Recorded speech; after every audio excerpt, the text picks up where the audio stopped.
Assalamualaikum warahmatullahi wabarakatuh.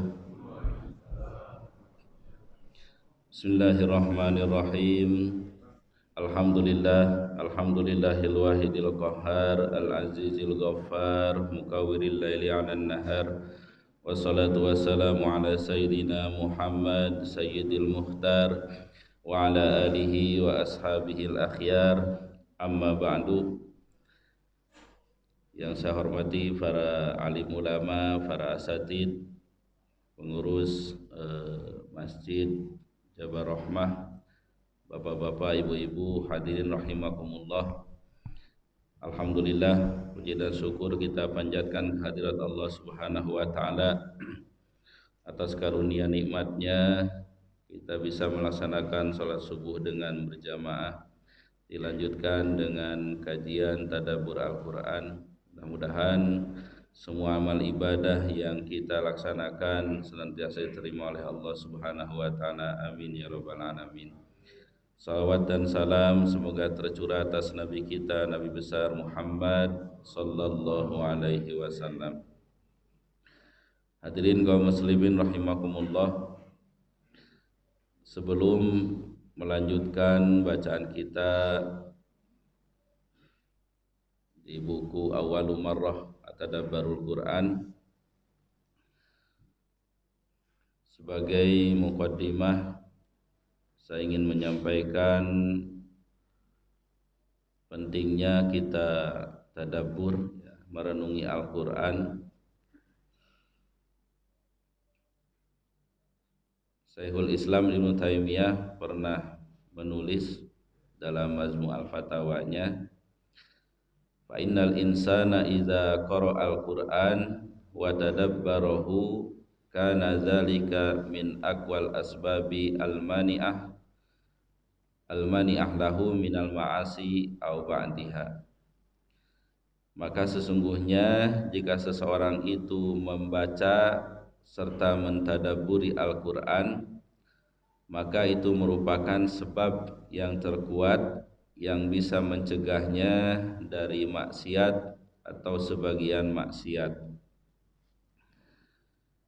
Begitu besarnya fungsi daripada membaca Al-Quran dan merenungi dari mana maknanya, sehingga menyebabkan seseorang itu tidak berbuat maksiat kepada Allah Subhanahu wa taala. Kenapa hal itu terjadi? Karena orang yang membaca, merenungi dengan sebaik-baiknya, dia meyakini bahwa Al-Quran ini bukan sembarangan kalam, tapi Al-Quran ini merupakan firman Allah Subhanahu wa ta'ala yang harus diimani kebenarannya. Sebagaimana kita pernah sampaikan, pengaruh Al-Quran ini bagi orang yang membuka hatinya. Kemarin sudah dibahas tentang makna tadabbur dalam surah Muhammad itu, a'udzubillahi minasyaitonirrajim, afala yatadabbaruna al-qur'ana am ala qulubin aqfaluha, apakah mereka tidak merenungkan Al-Qur'an atau hati mereka itu sudah terkunci. Ini sindiran bagi orang munafik dan orang kafir yang tidak mau merenungi Al-Quran. Bagi orang-orang yang mau membuka hatinya, sekalipun dia itu non-muslim, sekalipun dia itu kafir, Al-Quran ini akan membuatnya dia mendapat hidayah Allah Subhanahu wa ta'ala. Sebagaimana terjadi kepada Umar bin Khattab, orang yang sedemikian kerasnya. Bahkan sebelum masuknya Islam itu, beliau sudah membawa pedang ingin membunuh Nabi Muhammad sallallahu alaihi wasallam.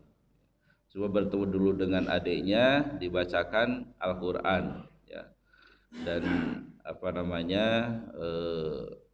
dalam sirah itu lemas, ini bukan sembarangan kalam, Dan akhirnya beliau pun menyatakan masuk Islam.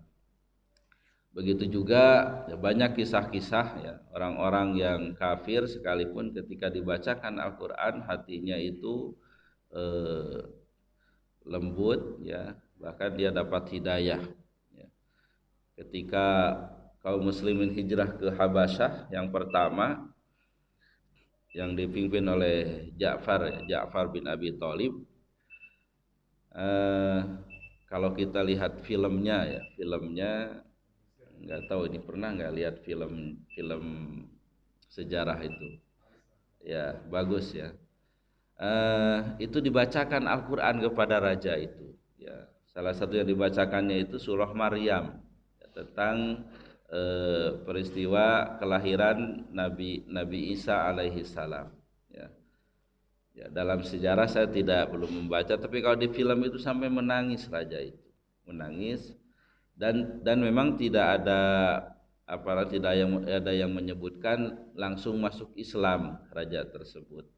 Tapi menurut riwayat yang sahih, ketika Rasul Shallallahu Alaihi Wasallam mendengar Raja Najasyi itu meninggal, Rasulullah Shallallahu Alaihi Wasallam itu melakukan sholat gaib. Sholat gaib artinya dimungkinkan kemungkinan besar dia itu masuk Islam, ya, masuk Islam Raja Najasyi.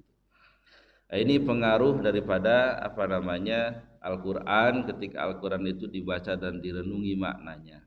Nah, ini juga patut bagi kita semuanya untuk membaca dan merenungi, ya. Kemudian setelah itu ada asarnya, ya, ada pengaruhnya dari renungan-renungan itu yang membuat diri kita itu berubah, ya, buat diri kita itu berubah, ya.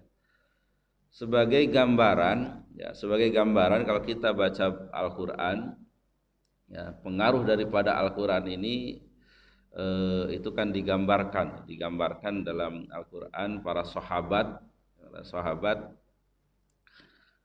ketika mereka membaca Al-Quran ini yakin firman Allah, ya. Salah satunya di antara yang mereka yakini itu kan hari akhirat, ya. Ini tanda orang yang bertakwa dalam awal surah Al-Baqarah itu wabil akhirati hum yuqinun. Kepada hari akhirat mereka itu yakin, yakin, ya. Ada istilah, nggak tahu ini sudah disampaikan di sini atau belum. Kalaupun sudah, anggap saja siaran ulang, ya. Ada istilah yakin, ada ainul yakin, ada hakul yakin, ya. Gambarannya kalau yakin, ya, itu beritanya itu dengan ilmu pengetahuan, dengan ya, ilmu yakin. Contohnya kita tahu apel, ya. Apel itu tidak ada di sini, ya. Tapi kita tahu apa itu bentuknya begini, rasanya begini, karena kita sudah melihatnya, ya, sudah mencicipinya. Nah, itu ilmu yakin. Kalau ainul yakin, nah tiba-tiba ada orang datang bawa apel ke sini, ain itu mata, melihat, melihat ainul yakin itu apel. Hakul yakinnya kita pegang, kita makan, nah itu hakul yakin.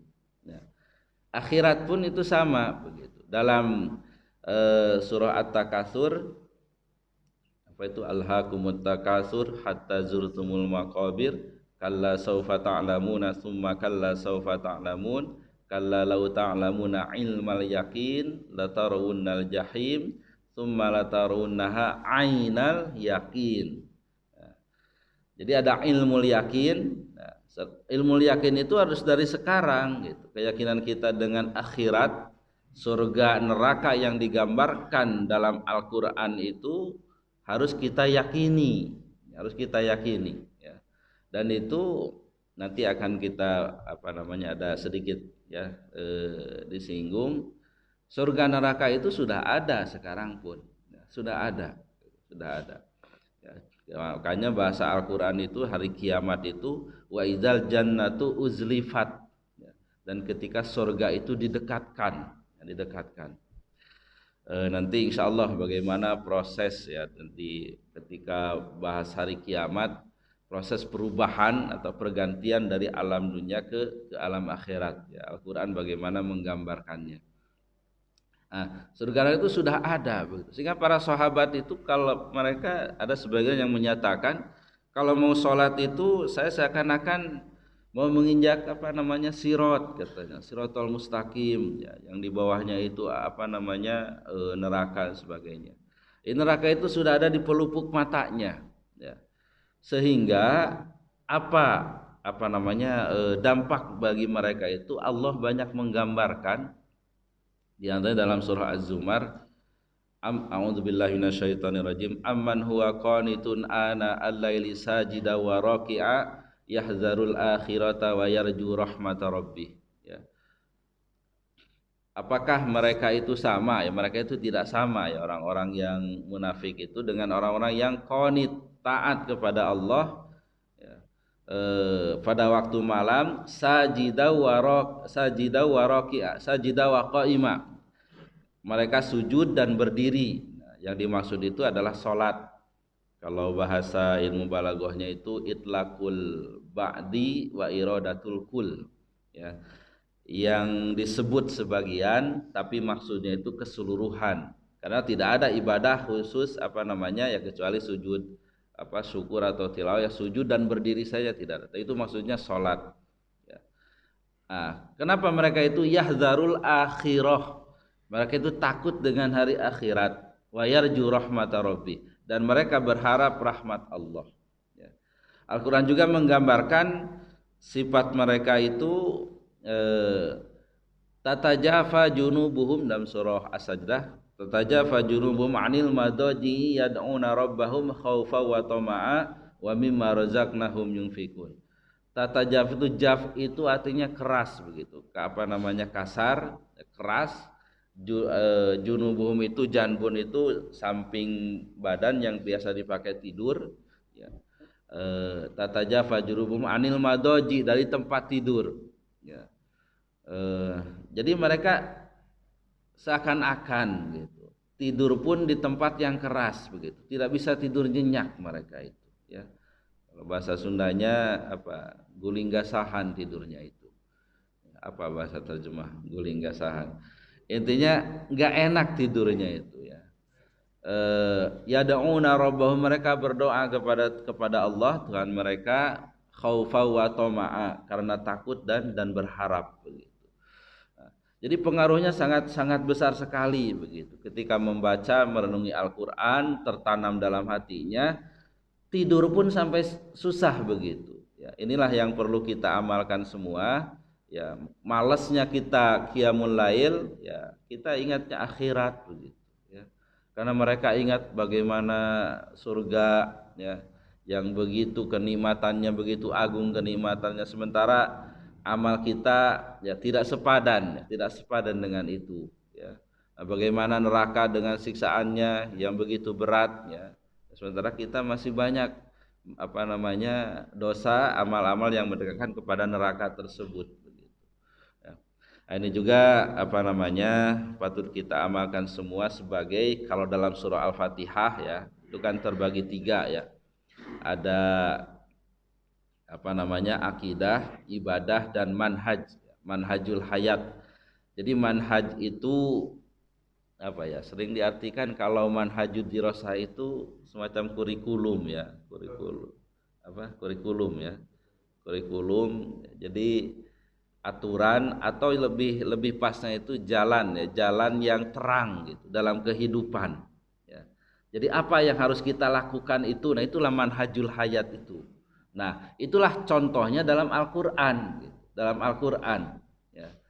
Al-Qur'an itu sangat jelas sekali gitu. Sangat jelas sekali mengajarkan kepada kita apa yang harus kita lakukan itu. Kalau di manajemen pekerjaan ya, ketika pekerjaan itu ingin berhasil, atau kalau kita punya program pengen berhasil, maka itu harus jelas ya, siapa kerja apa jam berapa gitu. Siapa kerja apa jam berapa, bahkan dibatasi sampai jam berapa begitu. Nah, Al-Qur'an itu jauh-jauh sudah memberikan contoh ya. Tadi seperti orang apa namanya yang takut akhirat, orang yang bertakwa ya. Tadi digambarkan kepada akhirat mereka yakin ya, susah tidur ya. Dalam surah Az-Zariyat lebih jelas lagi ya.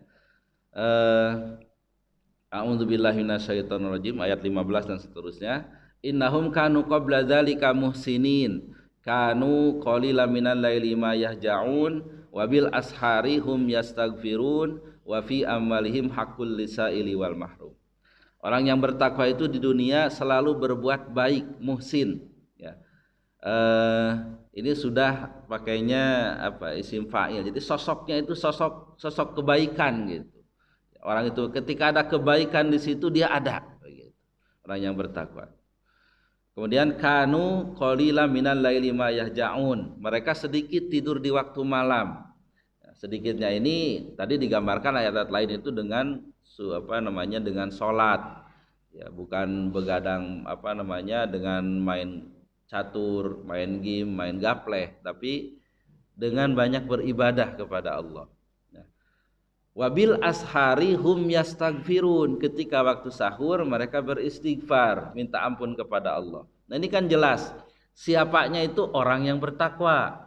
Apa yang dilakukannya? Baca istighfar. Kapan waktunya? Waktu sahur. Waktu sahur itu dalam riwayat hadis itu kurang lebih 50 ayat sebelum subuh. Kalau dikonversi ke menit sekitar 20 atau 30 menit sebelum subuh. Nah ini Al-Quran sudah mengajarkan ya manajemen kehidupan atau manhajul hayat itu seperti itu. Itulah yang harus kita lakukan. Ya, kalau kita ingin jadi sebagai orang yang bertakwa, ya lakukanlah itu. Karena itulah orang yang bertakwa menurut Allah Subhanahu wa taala, bukan menurut kita, bukan menurut kita. Thayyib, ini sebagai muqaddimah renungan bagi kita semuanya, ya. Jadi ada beberapa muqaddimah yang sengaja saya dahulukan, ya, untuk mudah-mudahan kita semua bisa mengamalkannya, ya, dalam tanda petik secepatnya begitu. Karena itulah yang harus kita lakukan gitu. Jadi jangan sampai kita dipanggil oleh Allah belum melakukan itu, gitu. Terutama tanda-tanda orang yang bertakwa.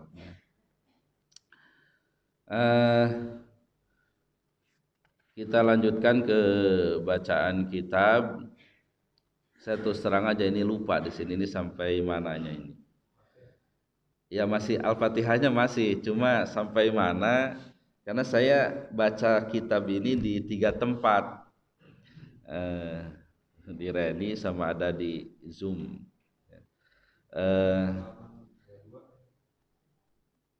2122 ya. Atau jadi mohon maaf kalau nanti mungkin ada yang diulang-ulang gitu. Kita coba ulang lagi kalau masalah syafiah itu sudah ya, Al-Fatihah itu sebagai obat sudah ya.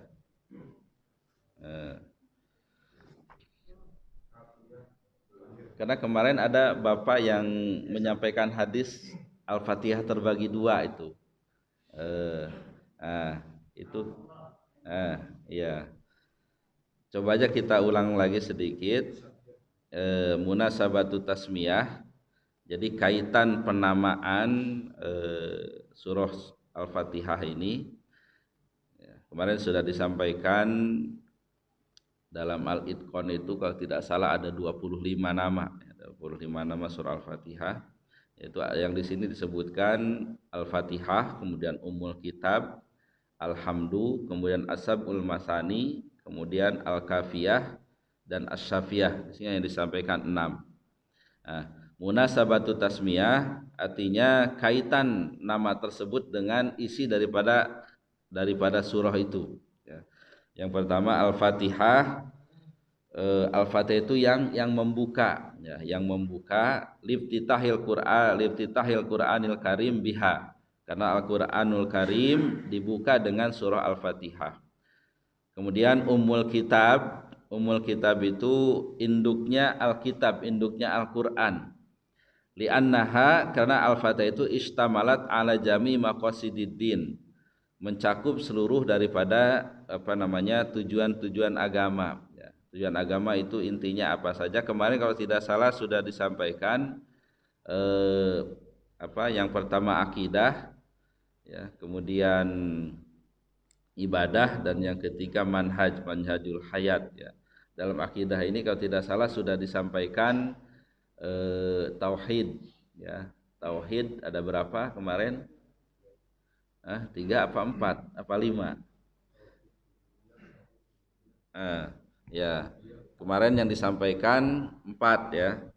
Kita mengambil pendapat yang 4 ya. Yang 3-nya itu dari surah An-Nas ya. Qul a'udzu birabbin nas, rububiyah, tauhid rububiyah. Kemudian malikin nas ya. Tauhid mulkiyah yang menjadi raja manusia, ilahin nas, Tuhan manusia, tauhid uluhiyah ya.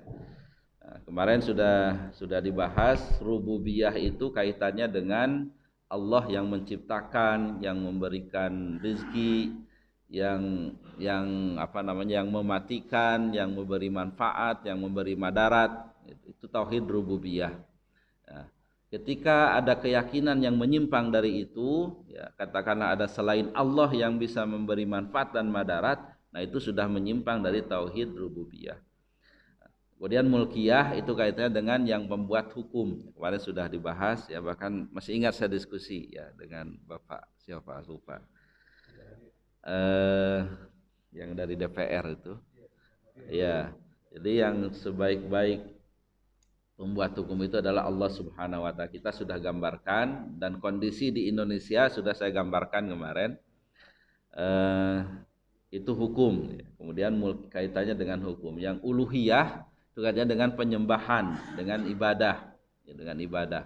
Nah, sebagai gambaran contohnya itu orang-orang kafir Quraisy, ya, kalau ditanya mereka siapa Tuhan mereka yang menciptakan itu, mereka yakin mereka itu bahwa itu adalah Allah begitu. Nah, jadi dari sisi tauhid rububiyah, ya, mereka dalam hal ini ya, ketika ditanya tidak menyimpang begitu.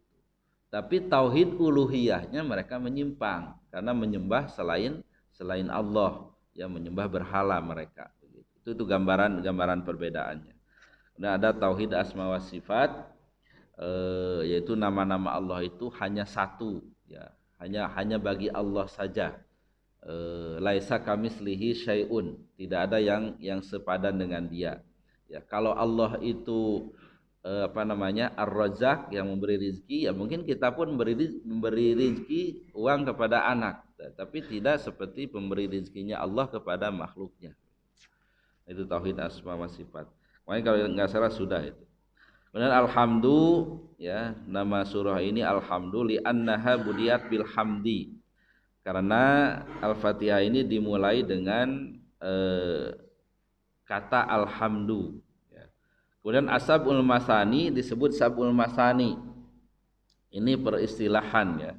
Di anna Allah Ta'ala sammaha bihadzal ismi, karena Allah memberikan nama surah Al-Fatihah ini dengan nama sabul masani ini ya, dalam surah Al-Hijr. Qala Allah Ta'ala a'udzubillahi minasyaitonirrajim wa laqad atainaka sab'am minal masani wal qur'anal azim. Dan kami telah mendatangkan kepada engkau wahai Muhammad sab'ul masani ya. Sab'un itu 7. Nah, al-masani ini nanti ada penjelasannya. Dan Al-Qur'an al-Azim wahya sab'u ayat, ini 7 ayat. Wal maksud bil masani, yang dimaksud dengan al-masani ayatu sanna wa tu'ada fi kulli raqatin, yaitu diulang setiap rakaat salat. Ada yang menyebutkan karena diulang-ulang. Jadi al-masani itu yang diulang-ulang, 7 ayat yang diulang-ulang. Ya. Kalau tidak salah kemarin sudah disampaikan. Ya, karena saya lupa ya bahasanya begitulah. Kalau tidak salah sudah disampaikan. Nggak apa-apa ngulang lagi. Ya. Ayatnya itu 7 ya. Sepakat semua itu 7 ya. Cuma nanti ada khilafiyah tentang Bismillahirrahmanirrahim. Ya. Kalau Syafi'iyah, Bismillahirrahmanirrahim itu salah satu ayat Al-Fatihah. Nah, tapi kalau Malikiyah ya, itu Bismillahirrahmanirrahim itu bukan ayat Al-Fatihah. Nah, tapi bisa 7 juga karena di ayat terakhir menurut Malikiyah jadi siratal ladzina an'amta alaihim, nah itu ayat ke-6. Ya, di situ ayat ke-6. Baru ghairil maghdubi alaihim waladdallin itu ayat ke-7 ya. Jadi tetap 7 juga walaupun mereka berbeda tentang masalah bismillahirrahmanirrahim apakah termasuk ayat Al-Fatihah atau tidak Nah, ini juga harus jadi maklum kita bersama. Ini khilafiyah ya, dalam fikih itu mesti ada ya. Karena dalam fikih itu pasti ada khilafiyah ya. Ini kita harus bijaksana tentang ini ya. Makanya kita ini dituntut dalam memahami agama itu bukan apa namanya harus paham dengan dasar-dasar hukumnya begitu. Jadi bukan apa namanya bukan taklid tapi muttabi ya, ittiba ya. Kalau taklid itu ya apa namanya pokoknya kata gurunya ini, kata contohnya ya pokoknya begitu. Tapi kalau ittiba kita tuh tahu kenapa kita mengamalkan ini, oh ini dasarnya gitu. Nah, kemudian kita juga nanti belajar kok orang lain beda. Nah, orang lain dasarnya ini pemahamannya begini gitu.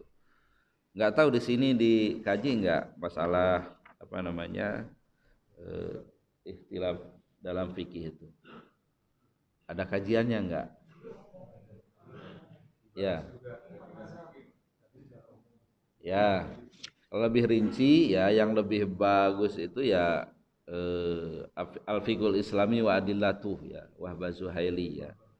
Ya atau ya Bidayatul Mujtahid juga bagus atau apa namanya Al-Fiqhu ala Madzahibil Arba'ah ya Al-Jaziri juga bisa gitu. Jadi kita paham. Ada orang yang bertanya begitu, ngapain katanya belajar istilahnya itu kan perbandingan madhab. Ngapain belajar begitu katanya gitu. Nah justru kita belajar itu supaya kita tahu gitu bahwa saudara kita ini yang muslim ini ya berbeda dengan kita. Tapi mereka pun punya dasar begitu. Ya, berbeda mereka pun punya dasar. Gitu. Jadi kita menghormati, tidak menyalahkan orang lain, tidak merasa benar sendiri begitu. Jadi kita bijaksana dalam beragama. Gitu. Ya. Dan ini walaupun bagaimana apa namanya hal-hal ya, perbedaan itu pasti akan jumpa dalam kehidupan. Ya. Dalam kehidupan keseharian atau terutama ketika haji umpamanya ya bagaimana beda masalah apa namanya batal wudu ya, ya. Kita Syafi'iyah ya bersentuhan dengan lain mahram ya batal begitu ya. Tapi kalau Hanafiyah ya awlamastumun nisa itu artinya jima. Tapi kita kan melaksanakan pendapat Hanafiyah di sana itu, ya, berdesakan dengan perempuan dan sebagainya. Nah, inilah diantara manfaatnya belajar perbandingan madhab itu. Ya. Tapi ketika kita, ya ini dalam kaitannya dengan itu, mengamalkan batal wudu dengan madhab Hanafiyah, ya, nah, maka kita pun wudunya wudu Hanafiyah juga, begitu. Ya. Jadi diantaranya kayak apa namanya usap kepala itu ke seluruhnya gitu. Syafi'i kan cukup sedikit saja gitu. Nah itu belajar itu melahirkan kebijakan ya. Jadi tidak menyalahkan orang ya, dan tidak merasa benar sendiri begitu. Nah kembali lagi jadi dalam surah Al-Fatihah pun ya ada khilafiyah termasuk dalam sholat itu ada khilafiyah juga apakah itu rukun atau tidak itu ada khilafiyah juga ya. Karena dalam Hanafi yaitu itu wajib ya. Wajib beda dengan fardu. Hanafiyah itu kan membedakan antara fardu dengan wajib ya. Menurut madrasah Hanafiyah ini apa namanya hukum taklifi itu ada 7 ya, ada fardu, ada wajib, kemudian nadbu ya, kemudian ibahah, kemudian makruh itu ada makruh tanzih, ada makruh tahrim, yang ketiga yang ketujuh ibahah. Berbeda dengan madhab madrasah Syafi'iyah itu bukan 5, yang terkenal kan 5 haram, wajib, sunnah atau nadbu, kemudian ibahah, makruh, haram ya. Nah, kalau Syafi'iyah itu ditambah satu lagi yaitu khilaful aula, menyalahi keutamaan. Contohnya ini sedikit sajalah, nggak apa-apa kesana kemari. Khilaful aula itu seperti Rasul Shallallahu Alaihi Wasallam itu senangnya dengan tayamun. Tayamun itu dengan apa, kanan gitu, dengan apa namanya, ngambil sesuatu apapun dengan kanan begitu. Nah, ketika seseorang itu melakukan dengan tangan kiri, maka itu khilaful aula. Itu salah satu contohnya. Jadi baca Al-Fatihah pun ya ada perbedaan juga, termasuk setelah imam membaca. Setelah imam membaca Al-Fatihah ya, itu ada yang berpendapat makmum nggak perlu lagi gitu. Tapi si makmum ketika imam baca Al-Fatihah dia harus ngikutin ya, gitu. Tapi ada juga madhab Syafi'iyah tetap makmum itu harus baca Al-Fatihah, walaupun imam sudah membaca secara jahar, secara keras, secara dengan suara keras gitu. Tapi kalau yang suaranya sir, imam ya seperti duhur asar ya itu wajib semuanya baca. Tapi kalau yang jar ini ada khilafiyah. Nah, bagi yang Syafi'iyah idealnya imam itu ya, saya pun kadang lupa juga gitu. Setelah Al-Fatihah itu ngasih kesempatan kepada makmum, jadi ada saktah dulu gitu, berhenti dulu supaya biar makmum baca Al-Fatihah dulu gitu. Baik. Ini tusanna wa tu'ada fi kulli raqatin. Wakila, dan ada juga yang berpendapat yusna fiha 'alallahi bima amar. Yusna itu pujian ya. Jadi Al-Fatihah itu memuji kepada Allah Subhanahu wa taala. Jadi ada yang mengartikan diulang-ulang, sabul masani itu 7 yang diulang. Ada juga yang menyebutkan 7 ayat yang di situ ada pujian kepada Allah. Ada juga itu masani itu yang terbagi dua. Ya, yang terbagi dua, satu untuk Allah, satu untuk manusia. Ya, sebagaimana hadis qasamtu shalah baini wa baina abdi kismain. Ya. Au kama qala sallallahu alaihi wasallam. Saya qasamtu itu membagi, as-shalah itu maksudnya Al-Fatihah, karena bukan maksudnya itu salat tapi Al-Fatihah, karena dijelaskan di hadis berikutnya itu. Jadi dibagi dua, idza qara'a alhamdulillahirabbil alamin, maka Allah berfirman hamidani abdi, hambaku memujiku. Ya, Ar-Rahmanir Rahim, asara alayya abdi ya. Atau asna alayya abdi, ada juga yang redaksinya begitu. Jadi hambaku telah mengagungkan ya, memuliakan begitu. Kemudian ketika Malik Yaumiddin majjadani abdi, hambaku mengagungkanku. Kemudian ketika iyyaka na'budu wa iyyaka nasta'in, hadza baini wa baina abdi wa li abdi masa'al. Inilah antaraku dan antar hambaku, dan bagi hambaku apa yang dia minta. Ketika ihdinas siratal mustaqim sampai selesai, hadza wali abdi masa'al gitu. Ya, bagi hambaku apa yang dia minta gitu. Nah, ini pelajarannya juga bagi kita, karena di antara keutamaan Al-Fatihah ini satu-satunya surah ayat yang ketika dibaca itu langsung dapat jawaban dari Allah begitu. Nah, tentunya ya ini mungkin baca Al-Fatihahnya yang benar gitu kan, penuh perenungan ya. Bagaimana ketika menggambarkan alhamdulillahirabbil alamin itu betul-betul tergambar begitu. Bagaimana Allah memelihara alam jagat raya ini ya.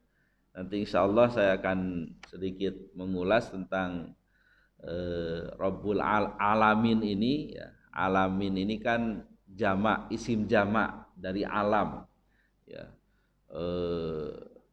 Alam itu kullu ma siwallah, segala sesuatu selain Allah. Nah, kemudian pertanyaannya, kok jamak begitu alam itu? Jamak itu kan banyak itu. Nah, memang ada berapa alam ini gitu. Nah, di antaranya menurut para ulama alam ini secara garis besar terbagi dua, ada yang dohir begini, alam dohir yang ini, ada yang gaib. Gitu. Kemudian alam dohir pun terbagi dua nanti, ada alam yang besar namanya alam makrokosmos, ada yang kecil alam mikrokosmos. Ya. Nah itu nanti jadi ketika membaca Alhamdulillahirabbil alamin itu terasa bagaimana Allah memelihara jagat raya ini, jagat raya ini. Nah ini diantaranya, jadi kita penuh perenungan sehingga mudah-mudahan ketika kita baca ini langsung dapat jawaban dari Allah begitu. Nah, kemudian pelajaran lainnya utamanya, ya, utamanya bukan nggak boleh wasol ya, tapi utamanya bacaan Al-Fatihah itu memang dipotong-potong gitu ya. Jadi setiap ayat itu berhenti, itu utamanya. Ya. Ini di samping ya dasarnya, di samping hadis yang tadi bahwa itu langsung dapat jawaban dari Allah, juga ada hadis dari Ummu Salamah. Ya. Bahasa hadisnya itu yak taul ayah, jadi memotong setiap ayat. Jadi Rasul itu berhenti dulu, Alhamdulillahirabbil alamin, berhenti, Ar-Rahmanir-Rahim, berhenti. Nah, itu afdolnya, afdolnya sambil merenungi maknanya. Bahkan saya lupa itu, kalau tidak salah Umar bin Abdul Aziz kalau tidak salah, ketika jadi imam itu agak lama berhentinya gitu. Setelah baca Alhamdulillahirabbil alamin, ketika ditanya kenapa lama-lama berhenti, gitu. Saya sedang menikmati jawaban dari Allah Subhanahu wa taala. Nah, ini juga di apa namanya, memotong-motong setiap ayat itu kajiannya juga erat dengan bacaan tartil ya, tartil dalam Al-Qur'an. Dan ayat kita diperintahkan warattilil Qur'ana tartila ya. Ya, baca Al-Qur'an itu dengan tartil. Apa itu tartil? Itu dalam prakteknya itu seperti apa? Ya, tartil itu. Yang pertama dalam dalam tafsir ayat itu kalau kita baca di Ibnu Katsir ada dua hadis. Yang pertama di antaranya ya Ummu Salamah yang menyatakan dipotong-potong setiap ayat itu ya. Sehingga ketika ada ayat tentang siksa minta perlindungan kepada Allah. Ketika ada ayat nikmat surga minta kenikmatan tersebut kepada Allah. Nah, yang kedua hadis Aisyah. Kalau hadis Aisyah itu bahasa hadisnya itu yutilul huruf ya, atau kama qala. Jadi memanjangkan huruf, jadi tidak terburu-buru gitu. Jadi alhamdulillah itu santai. Alhamdulillahi rabbil alamin. Tidak alhamdulillahi rabbil alamin, arrahmanir rahim. Tidak seperti itu. Itu tidak tartil. Walaupun nanti ada juga bacaan hadar ya. Ya, hadar itu ya walaupun boleh tapi tidak kategori tartil begitu ya. Jadi dinikmati setiap huruf itu, setiap huruf. Itulah tartil. Nah, ini pelajaran bagi kita dari hadis tadi bahwa Al-Fatihah itu dibagi dua ya, dibagi dua. Jadi afdolnya apa namanya, setiap ayat itu berhenti ya, berhenti sambil merenungi maknanya ya. Thayyib, kemudian ada namanya Al-Kafiyah li'annaha ya, karena dengan surah Al-Fatihah itu takfi fi shalah, cukup dalam shalah an ghairiha dari surah yang lainnya, wala yakfi anha ghairuha, tapi tidak cukup dalam salat itu selain surah Al-Fatihah. Nah, ini menurut yang menyebutkan Al-Fatihah itu rukun ya. Jadi kalau baca surah Al-Fatihah saja tidak baca surah lain dalam salat itu nggak apa-apa ya, karena surah lain itu bukan rukun gitu, bukan rukun ya. Makanya ketika ini dalam siasati qobliyah ya atau tahiyatul masjid, kalau menitnya sudah mepet begitu, katakanlah sudah apa namanya tinggal 2 menit lagi umpamanya, nah kita sholatnya itu jangan menghilangkan yang tumak ninahnya, tapi kita nggak apa-apa nggak membaca surah setelah Al-Fatihah gitu ya, baca Al-Fatihah saja langsung ruku begitu, tapi jangan menghilangkan tumak ninah, jangan menghilangkan tumak ninah. Kemudian Asy-Syafiyah itu diartikan letrak itu yang apa namanya penyembuh ya, penyembuh ya. Karena yang menyembuhkan itu hakikatnya Allah Subhanahu wa taala. Liqauli Nabi sallallahu alaihi wasallam, karena sabda Nabi sallallahu alaihi wasallam, wa man yudrika annaha ruqyah. Wa man yudrika itu dari mana kamu tahu bahwa Al-Fatihah itu ruqyah? Tapi itu segatnya apa namanya? Istifham takriri ya. Jadi kamu ini tahu aja kalau Al-Fatihah itu ruqyah.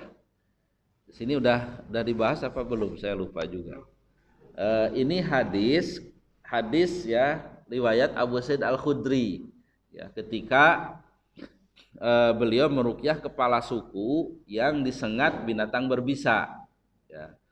Kemudian minta tolong kepada rombongan para sahabat ya, dimungkinkan kepalanya itu Abu Sa'id Al-Khudri dan meruqyah kepala suku itu. Tapi sebelum meruqyah Abu Sa'id itu minta imbalan, yaitu 10 kalau tidak salah 10 ekor kambing dalam hadisnya itu.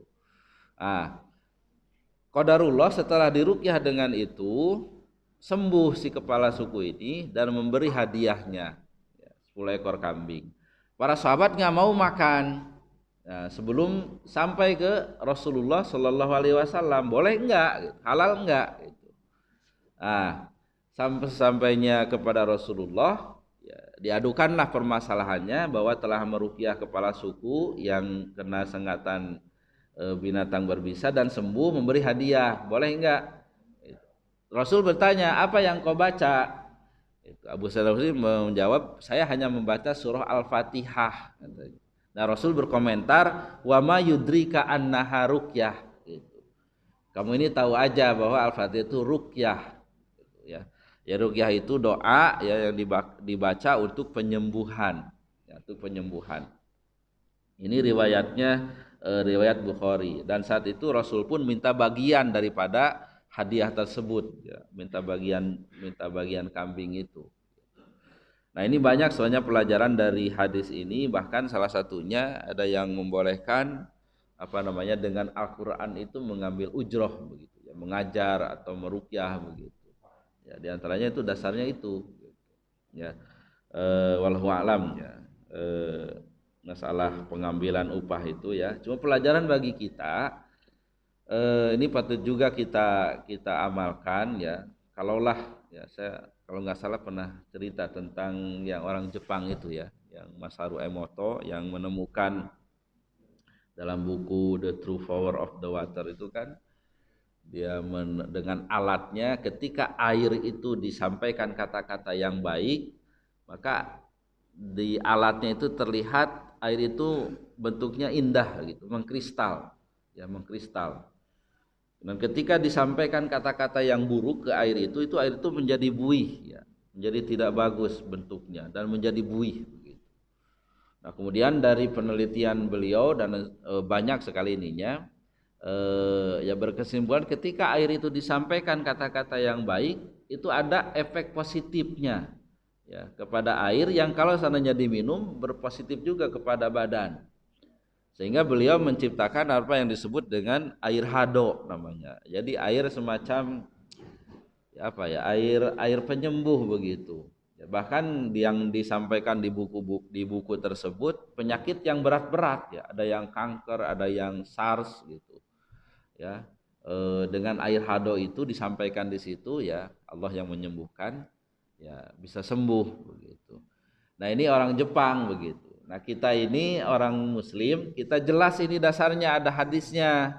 Ya, ada hadisnya, patut kita amalkan. Kalau si Masaru Emoto itu katanya sebelum tidur dan sesudah tidur itu kurang lebih 3 menitan gitu. Jadi membaca entahlah ngomong apa gitu. Yang jelas kata-kata yang baik kepada air gitu. Begitu juga ketika bangun tidur. Sehingga dia itu badannya sehat katanya. Walaupun sudah tua, bahkan kata dia di tulisannya itu, saya berani katanya berantem dengan anak muda walaupun sudah tua. Jadi menunjukkan sehatnya itu. Nah, ini bagi kita juga, makanya kan kalau bismillah itu jelas ya. Nah, ini Al-Fatihah kita tambahkan ya. sebelum kita minum ya, kita apa namanya, kalau ada waktunya tidak terburu-buru begitu ya, kita nggak apa-apa, kita baca Al-Fatihah ya, berdoa kepada Allah, minta kesehatan ya, minta kesehatan kepada Allah ya. Ini patut kita amalkan ya. Ini pelajaran dari Al-Fatihah itu Asy-Syafiyah ya. Dan secara umum ya, secara umum dalam surah Al-Isra juga disampaikan wa nunazzilu minal qur'ani ma huwa syifaa'u wa rahmatul lil mu'minin. Dan kami telah menurunkan dari Al-Qur'an itu syifa ya. Syifa itu penyembuh, wa rahmatun dan rahmat bagi orang-orang yang beriman ya. Ini harus kita yakini, syaratnya itu memang yakin ya, yakin penuh perenungan begitu. Dan menghadirkan ya, karena yakin itu kan menghadirkan Allah begitu. Allah itu maha kuasa begitu. Bahkan nanti dalam bacaan surah Al-Hasr di buku ini ya, nggak apa-apa lompat, nanti kita ketemu lagi insyaallah. Ketika ayat apa namanya, walau anzalna hadzal qur'ana ala jabalil la ra'aitahu khashi'am mutasaddian min khasyatillah. Ketika bahas ayat itu, kalau seandainya Al-Qur'an itu diturunkan ke gunung ya, aku akan melihat khasian, tunduk, mutasaddian itu apa namanya, hancur. Gunung itu hancur begitu, karena takutnya kepada Allah. Nah, di Tadabur ini ada cerita seorang perempuan yang ketika diperiksa ke dokter, di tubuhnya itu ada al-hasoya, bahasa Arabnya. Hasoya itu pasir ya. Kalau kita itu mungkin sejenis batu ginjal begitu. Dan dokter memvonis harus dioperasi gitu. Nah, tapi si perempuan ini minta izin ke dokter untuk apa namanya, tidak langsung dioperasi gitu. Nah, dia itu membacakan bacaan ayat Al-Qur'an ya, kemudian diminum. Ketika diperiksa lagi ke dokter, nggak ada lagi itu pasirnya. Ketika ditanyakan, ya karena saya yakin katanya, kalaulah gunung saja bisa hancur, apalagi pasir katanya. Nah, tapi ini memang perlu apa namanya, kayak pemahaman, perlu keyakinan, ya keyakinan. Ya. Insya Allah kita kalau dengan khusyuk ya, dengan khusyuk baca Bismillahirrahmanirrahim ya. Kalau tidak salah saya lupa juga ini, nanti insya Allah kita ulang makna Bismillah itu ya. Kita kan minta tolong baca Bismillah itu ya, berdoa kepada Allah ya. Jadi menghadirkan Allah dalam aktivitas kita, termasuk minum kita menghadirkan Allah gitu ya. Dan apa namanya, kalau kita pakai ilmu ya, pakai ilmu ini sering disampaikan oleh para asatid ya. Ya, kalau pakai ilmu, apapun yang kita kerjakan itu jadi ibadah begitu. Yang tahu ilmunya ya. Minum itu ada berapa itu amalnya itu? Pertama baca bismillah. Yang kedua dengan tangan kanan. Kemudian sambil tidak berdiri ya, sambil duduk. Kemudian yamuso itu seteguk begitu, tidak digelek-gelek, digelek-gelek minumnya itu. Tidak karena haus begitu langsung ditotor begini, tapi seteguk begitu. Bahkan kalau Asy'arawi itu memberikan contoh, Bismillahirrahmanirrahim seteguk, Alhamdulillahirabbil alamin. Bismillah lagi seteguk, Alhamdulillahirabbil alamin. Kalau saya contohin nanti kelamaan, nanti aja contoh masing-masing ya. Itu seperti itu. Insya Allah katanya yang masuk ke kita itu sehat gitu.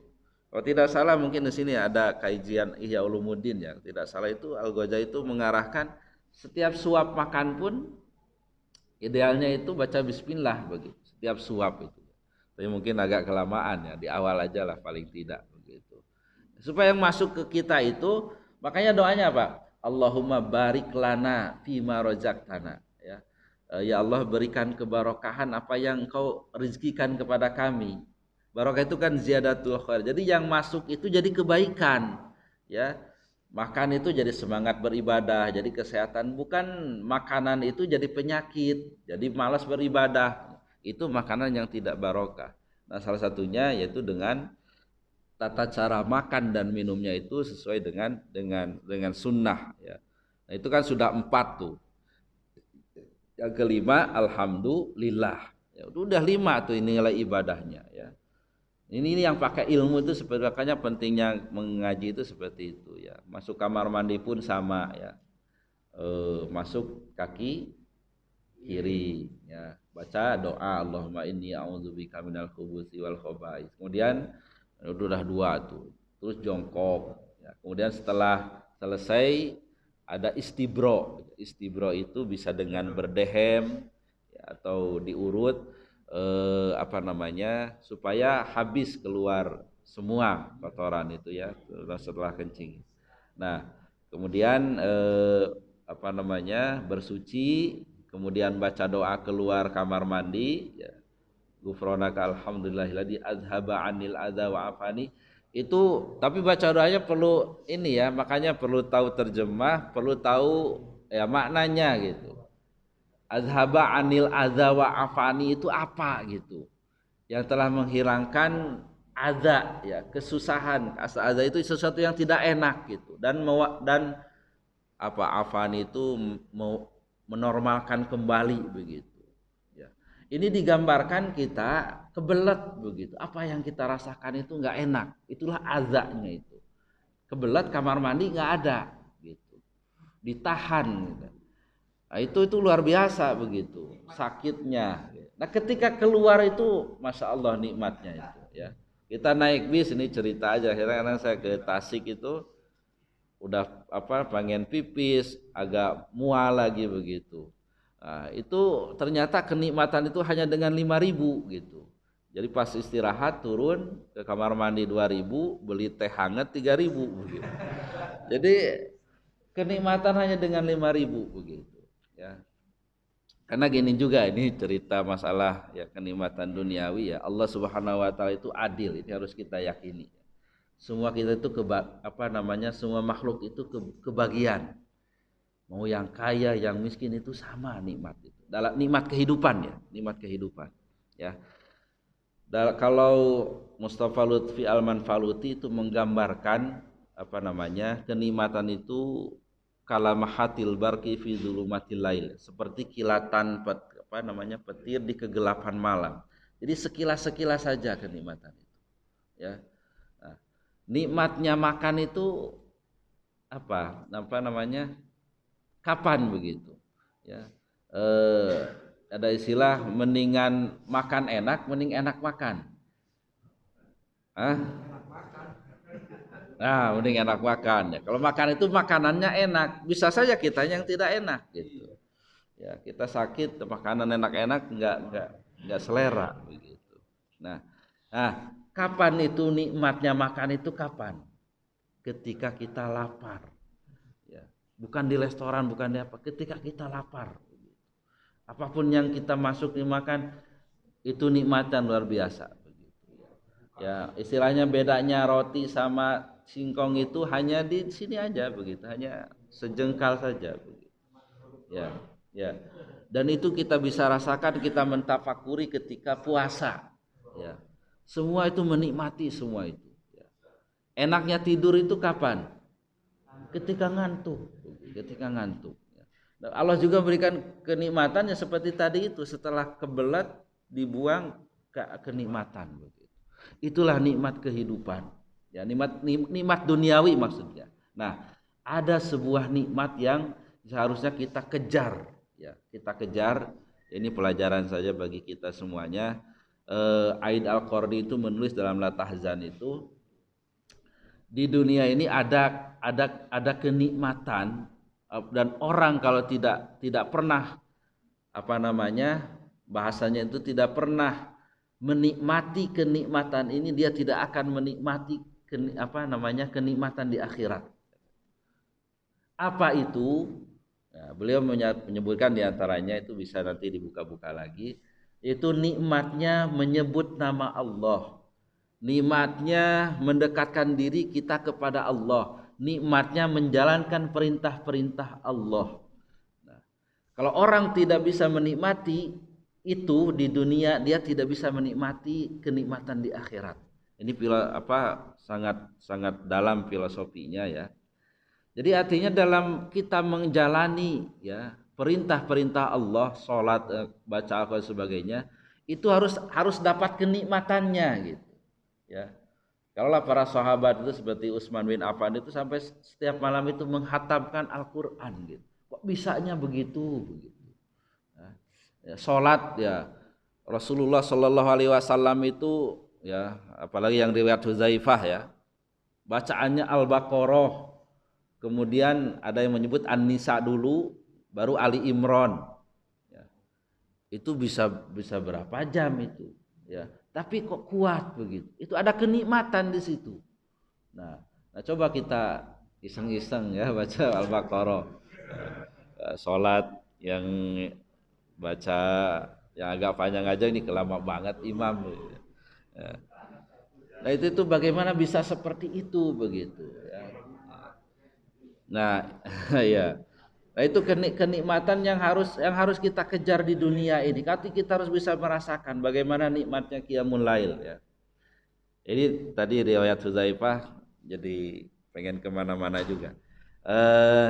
Kan makmumnya itu hanya Hudzaifah ya waktu itu ya. Hudzaifah al-Yamani ya.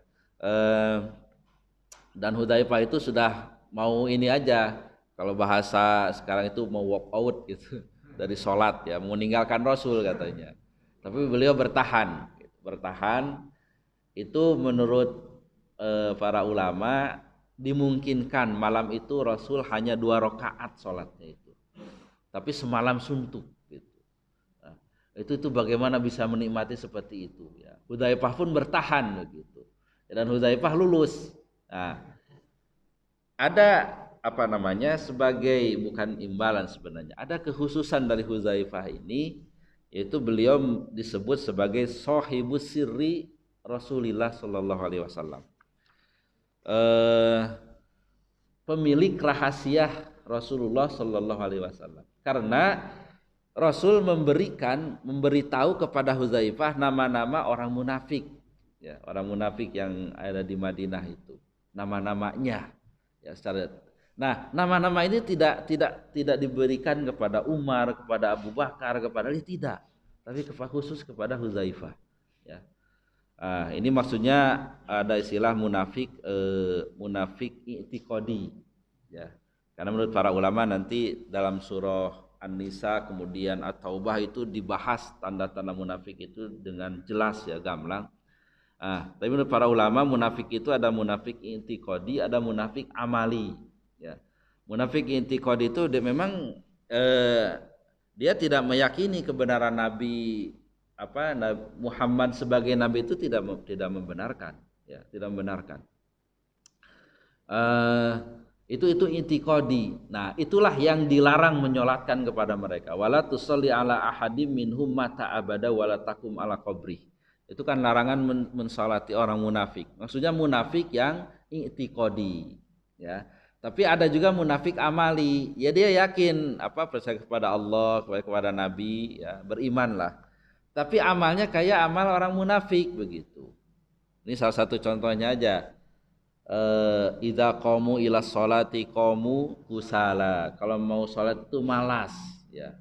Nah, kusala di sini dijelaskan juga dalam hadis Rasul itu tilkas sholatul munafik ya. Yuraqibu syamsa hatta baina qarnain syaiton faqama fanaqaraha arba'an wala yadhkurunallaha illa qalila kama qala sallallahu alaihi wasallam. Mereka itu menunggu-nunggu itulah sholat orang munafik, menunggu waktu sholat gitu sampai matahari di antara 2 tanduk setan, artinya udah mau terbenam, jadi sholat asar itu diakhirkan ya. Atau sholat subuh juga diakhirkan tanpa alasan. Nah, kemudian fanaqaraha arba'an, dia mematok 4 kali ya. Bahasanya tuh mematok naqaraha itu artinya apa? Tandanya orang munafik itu sholatnya diakhir-akhirkan tanpa alasan ya, tanpa ada uzur ya, nanti begitu kan. Ada candaannya itu istilah diingatkan ya, Kata istrinya, itu tuh udah adzan tuh ke masjid. Baru juga adzan belum qomat gitu. Tuh udah qomat. Ya kan nanti masih bisa masbuk katanya. Udah tahu masbuk dia. Pas itu udah mau selesai itu. Ya kan masih panjang waktunya gitu. Itu udah mau asar itu. Nah, kan besok duhur ada lagi gitu. Nah, itu siasat orang munafik ya.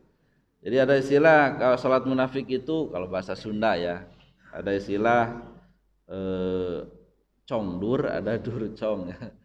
Kalau durcong itu sholat ya, dur itu beduk begitu. Jadi kalau munafik itu congdur. Jadi sholat duhur di akhir, setelah duhur kedengaran beduk asar gitu. Kalau orang mukmin itu durcong gitu. Durcong itu ada beduk langsung sholat gitu. Jadi ini gambaran saja. Nah, gimana ini orang yang begitu mati katanya disolatkan enggak? Ya gitu solatkan aja gitu. Karena itu bukan yang munafik intikodi, tapi munafiknya amali gitu. Nah, Hudzaifah ini diberi karunia Allah umur panjang sampai di masa Umar ya. Umar itu kalau ada yang meninggal di Madinah, Umar enggak berani sholat ya, enggak berani maju untuk sholat kalau Hudzaifah belum maju gitu. Karena dikhawatirkan nih orang munafik begitu. Ya. Jadi kalau orang munafik, Hudzaifah enggak mau sholat begitu. Ya. Nah, itu sahibus sirri itu dan tidak diberikan kepada Umar, kepada Abu Bakar gitu. Nah, tapi ujiannya itu sholatnya 2 rakaat semalam suntuk ya. Ya artinya insya Allah yang bisa seperti itu ada semacam keutamaan ya, kelebihan dari Allah Subhanahu Wa Taala. Baik, ini sudah mau jam 6. Di sini juga banyak para asatid ya. Silahkan yang mau menambahkan atau mungkin ada salah yang perlu diluruskan atau mungkin ada pertanyaan untuk didiskusikan. Oh ya, nah,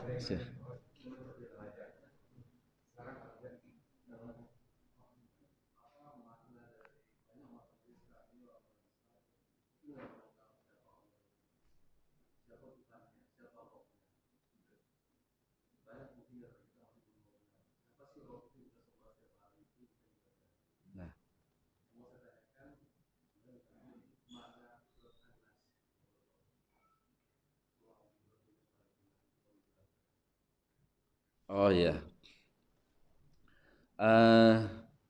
Allah Subhanahu wa taala itu ya dalam surah An-Nas digambarkan Rabbun Nas ya.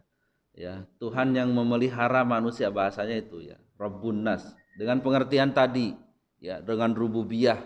Jadi Allah lah yang memberi kita hidup, yang mematikan, yang memberi kita rezeki ya, yang memberi punya manfaat madarat yang itu Allah ya, Rabbun Nas itulah Allah ya.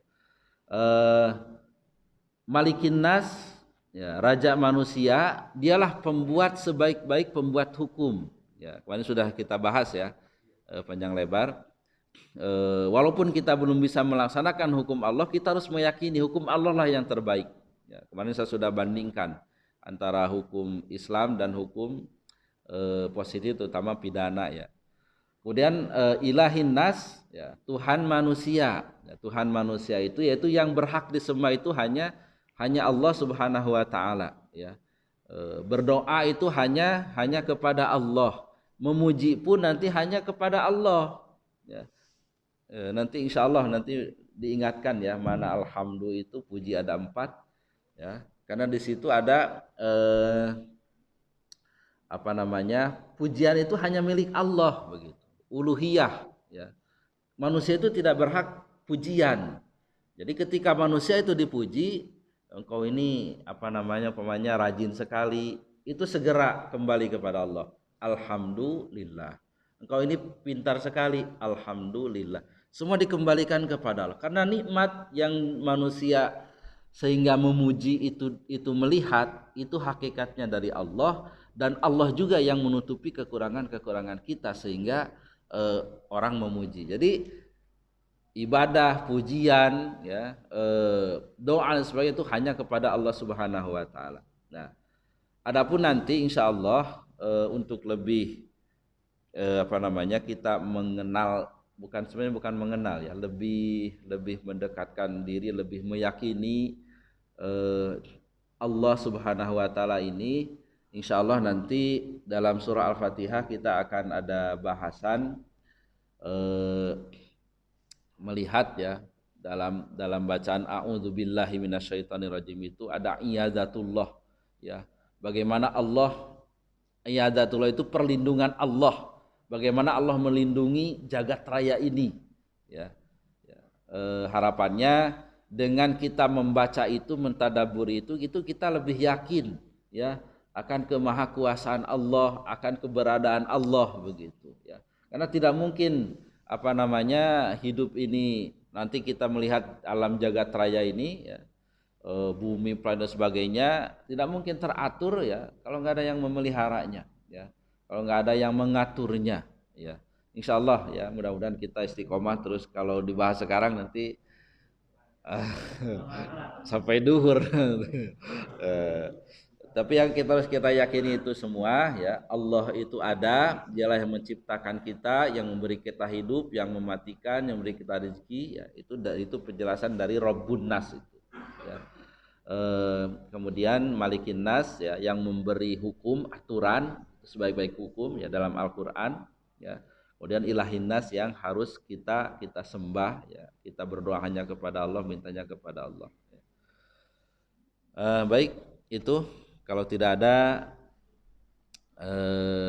kita cukupkan. Mudah-mudahan ada manfaatnya, mudah-mudahan kita semua ini terus berupaya mudah-mudahan menjadi ahlul Quran yang rajin membaca, merenungi Al-Quran, dan mudah-mudahan sedikit demi sedikit apa yang kita pahami, yang kita pelajari itu diamalkan. Mudah-mudahan Allah memberi hidayah kita semua untuk bisa mengamalkan apa yang kita ketahui.